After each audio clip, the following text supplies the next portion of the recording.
My name is John Lareau, and I live in Haymarket, Virginia. I'm an engineer, research scientist, and defense contractor with a TSSCI clearance. I've deployed to Haiti and Afghanistan in support of national security missions, and I'm also a Virginia concealed handgun permit holder.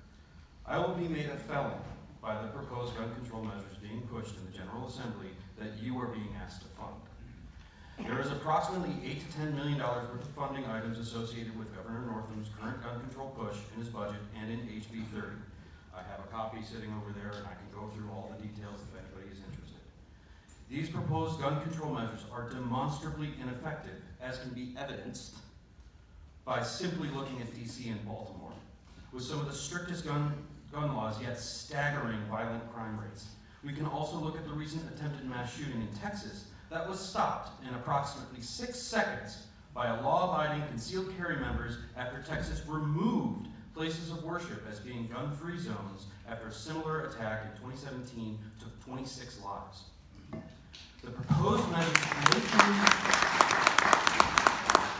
measures blatantly infringe on our citizens' First, Second, Fourth, Fifth, Sixth, and Eighth Amendment rights. And to use Frank's earlier point, proponents of these measures deliberately use the euphemism of common sense gun safety to hide this truth in order to soften their language and codify measures like these into law regardless of these realities. If, as I do, you feel that these proposed restrictions are beyond the pale and unconstitutional in nature, then the correct course of action would be to fight these bills in the General Assembly and to strike any and all funding for such measures. If you feel that these bills are questionable in their constitutionality but have reserved judgment, then I would ask that you move to condition any funding on these measures until after they have been fully adjudicated by the court system for constitutionality.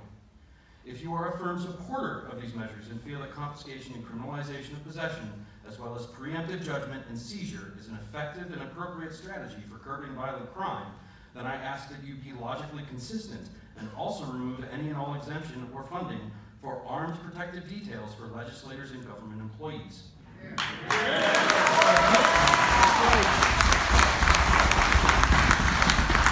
Additionally, you should consider the budgetary impacts to these measures that have not been included in these bills or in the proposed budget. Funding for the reimbursement of legally purchased and confiscated property, funding for the sustained defense of these measures in the legal system, funding for the inevitable casualties and liabilities associated with sending law enforcement officers to enforce red flag laws under no-knock warrants.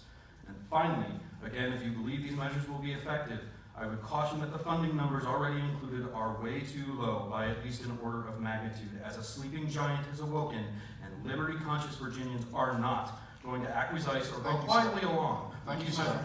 Thank you.